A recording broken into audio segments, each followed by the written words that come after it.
Now the question comes that if a Christian comes and wishes you, you cannot reply. Suppose he says Merry Christmas, you cannot reply Merry Christmas or same to you. This is also prohibited. What you can do is best is to keep silent. The best is if you know comparative religion, if you have seen my lectures, replying with hikma is the best. But if you don't know any reply, the best is to keep silent. Or you can say that may peace be on you, or you can wish them may Allah give you hidayah. That is the best. Wishing hidayah for the non-Muslim is the best dua you can do to them. But if a non-Muslim comes and wishes me Merry Christmas, I will ask him that why are you celebrating this Christmas? So he will tell me that Christmas is the birthday of Jesus Christ, peace be upon him. So I will ask him, does the Bible say that Jesus Christ, peace be upon him, was born on the 25th of December? And the answer is no. Nowhere does the Bible say that Jesus Christ, peace be upon him, was born on the 25th of December. This 25th of December is the birthday of the pagan gods. Previously, the pagan gods, before the birth of Jesus Christ, peace be upon him, in the Greek philosophy and in many other mythologies, they believed this was the birthday of their god. Some believed it was the birthday of sun god. And in different mythologies, in different philosophies, this was a common date, 25th of December. So the Christians, to make it easily acceptable by the people of that time, they started saying that Jesus Christ, peace be upon him, was born on the 24th of December.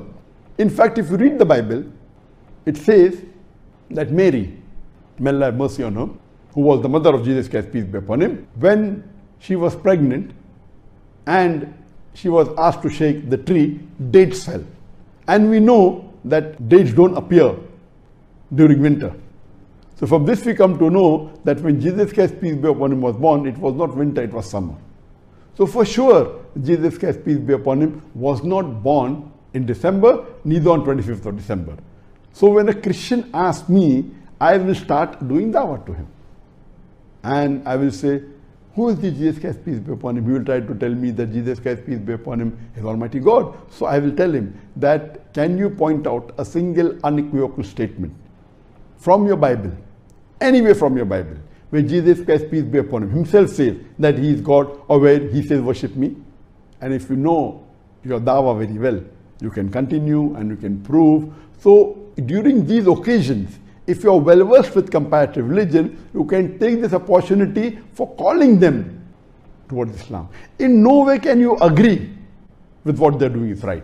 Allah clearly says in the Quran, in Surah Imran, chapter number 3, verse number 110, the verse I started this session with. Allah says, Kuntum khaira ummatin ukhrijat linnas. O ye Muslims, ye are the best of people evolved for mankind. The reason Allah calls us the khaira ummah, the best of people, is ta'miruna bil ma'rufi wa tanhawna 'anil munkar wa tu'minuna billah. Because we enjoin what is good and we forbid what is wrong and we believe in Allah. We are called the khaira ummah, the best of people, because we are supposed to enjoin what is good and forbid what is wrong. So here we have to call them to the truth of Tawheed and forbid them from doing wrong. You cannot enjoin what is wrong. You cannot wish them on the festivals, which is against the teaching of Islam. What you have to do is call them to Tawheed and do dawah to them, convey the message of Islam to the Christians during this festival of theirs. Hope that answers the question.